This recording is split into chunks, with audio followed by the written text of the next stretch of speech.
Amis internautes de Guérita TV Monde, merci donc de nous retrouver dans le forum matinal de ce jour. Mathieu Kola-Debokov, le bonjour. Bonjour Latifat, bonjour à toutes, bonjour à tous. Eh bien, 28 partis politiques ont été suspendus par le général Mamadi Doumbouya. Nous sommes bel et bien en Guinée. Que se passe-t-il? Ce qui se passe, c'est l'enjeu électoral. Lorsque vous venez à cette phase, d'accord, il semble que vous voyez la réalité du pouvoir des grands partis politiques qui ont été suspendus. Vous le dites si bien, mesdames et messieurs. Ce sont des formations politiques, qui viennent d'être situées. On vient de leur annoncer qu'ils ne peuvent pas prendre part aux élections présidentielles. Donc, la réalité du pouvoir est là. Mamadi Doumbouya a visiblement compris qu'il faut plus ou moins écarter certaines personnes, certains partis politiques pour qu'on puisse lui laisser champ libre. Et c'est justement ce qui se passe en Guinée depuis un certain moment, depuis 2021 jusqu'à aujourd'hui. L'opposition s'indigne, l'opposition monte au créneau, l'opposition estime quand même qu'elle est brimée, qu'elle est marginalisée et que Mamadi Doumbouya ne veut pas lui laisser la chance de participer aux élections pour que, plus ou moins, cette opposition-là puisse peut-être tenter aussi sa chance. Voilà. Oh, vous parlez déjà des élections. Est-ce qu'on sent vraiment que Mamadi Doumbouya veut vraiment, véritablement de ces élections quand on sait qu'en 2024, la promesse qui a été faite n'a pas été respectée? Non, je pense quand même que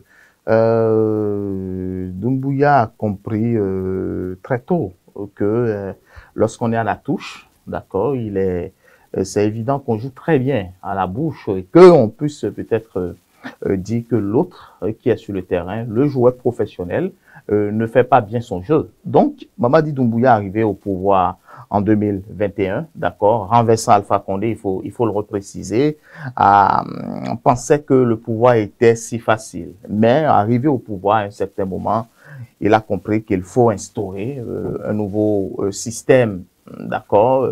Lorsque vous sillonnez un peu aujourd'hui la Guinée Conakry qui est là, c'est que il y a que le poster géant de Mamadi Doumbouya qui traverse toutes les villes pratiquement de la Guinée. Donc Mamadi Doumbouya ne serait-il pas en train de basculer justement déjà dans la dictature?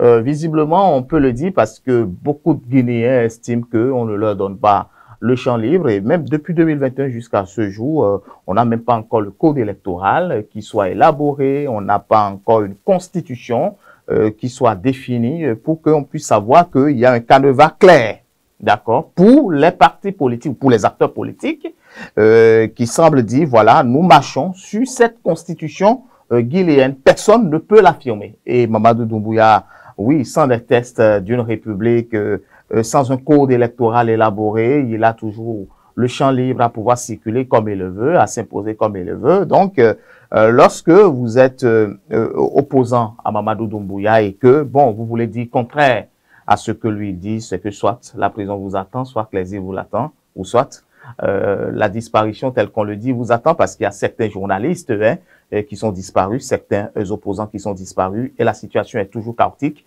de l'autre côté de la Guinée-Conakry depuis 2021. Voilà, un Mamadou qui se fait rattraper par les vices du pouvoir. Évidemment, parce qu'on pensait que Alpha Condé était plus dictateur, qu'on aurait imaginé Mamadi Doumbouya a promis le ciel et la terre à tous les Guinéens qui ont applaudi. Déjà, la situation qui a dégénéré lorsqu'un match de football a été organisé, vous voyez, en son nom et qui a causé plusieurs morts. Déjà, Mamadi Doumbouya qui est là, qui fait pire. Je pense qu'il est temps que les Guinéens aussi puissent se poser les bonnes questions. Lorsqu'on n'a pas une constitution, est-ce qu'on n'est jamais allé à un référendum? Lorsqu'il n'y a pas un code électoral, alors il faut se questionner. La Guinée bascule-t-elle tout doucement justement vers la dictature? En tout cas, il est évident de le dire et je pense que Mamadi Doumbouya a encore la chance de se rattraper parce que jusque-là, il faut finir pour dire que on ne peut en aucun cas dire la date exacte de l'élection présidentielle En en Guinée, parce qu'il n'y a pas de constitution, parce qu'il n'y a pas de code électoral. Donc, compliqué pour les acteurs politiques et le peu qui reste, ils sont en train de quitter tout doucement la Guinée, peut-être pour se réfugier hors du territoire guinéen. Merci à vous, Mathieu Kolaole Bokor. Mesdames et messieurs, c'en est donc terminé pour le forum matinal de ce matin. Nous allons à présent passer à la note météorologique.